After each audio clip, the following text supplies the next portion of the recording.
Hello, my name is Jesus Ledesma, and I will be talking about the phonological processes. The phonological processes are phonological processes that are these mistakes that the kids tends to have when they are learning how to speak properly. This is normal because learning how to speak properly it is a skill that requires a considerable amount of time. It is like learning how to run or learning how to throw something. It's learning how to use your body properly to do something. That's because it's normal that the kids have some mistakes when they are learning. It is completely normal.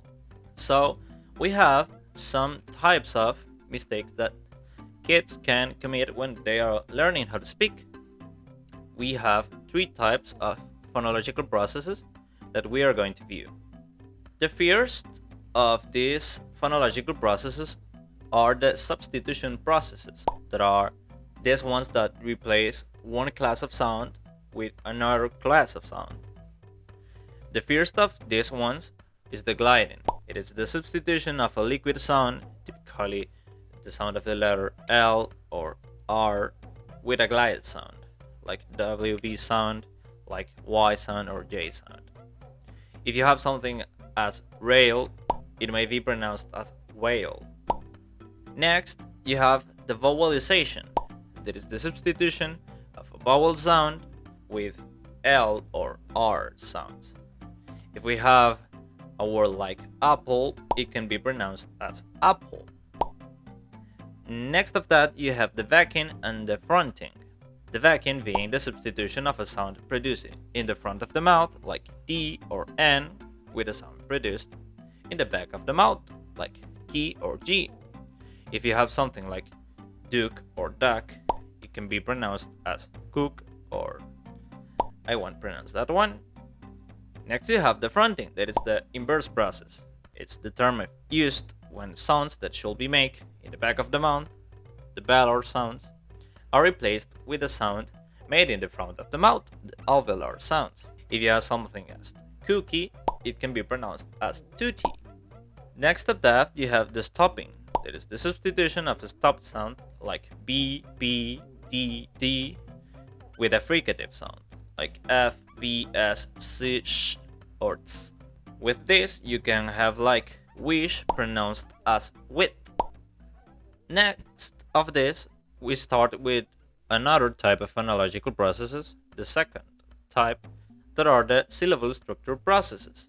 There are changes that the kids do to the syllable structure of a sentence. Syllables are reduced, omitted, or repeated. The first of these ones being the cluster reduction. That is the reduction of a consonant cluster, two consonants next to one another, to one consonant. If you have something like stay, it will be pronounced as say. Next of that, you have the final consonant deletion, that is the elimination of the final consonant of the word.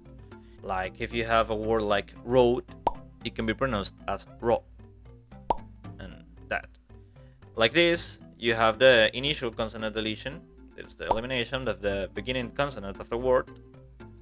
Like in words as cape, that can be pronounced as ape, omitting the first consonant of the word. The last of the syllable structure processes is the syllable reduction. That is the elimination of a syllable from a word that contains two or more syllables.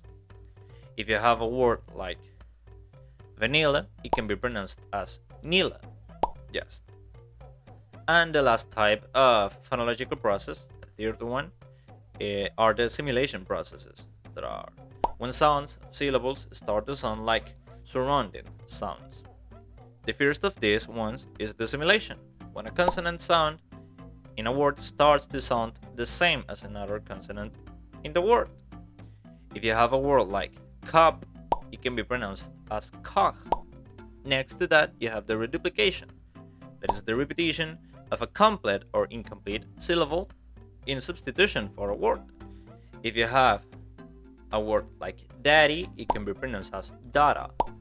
Next, and to finish this, you have the desenalization, that is the substitution of a nasal consonant like N or M with a non-nasal consonant like V or D. That is like when you talk when you are ill. It's like when that is like when you talk when you have like a cold and you talk like this without nasal sounds. That is the substitution of a nasal consonant like N or M with a non-nasal consonant, with words as nose pronounced as those, or words like maybe pronounced like baby, avoiding the nasal sound.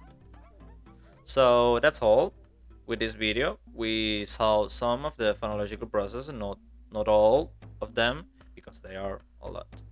You can have almost infinite errors when you are learning to talk when you are a child. So it's normal that you have like a lot more of phonological process, but in a general view of all of them, I think that that's enough of it. I hope that you like it. You know, stop like it. That things I don't know. Bye bye.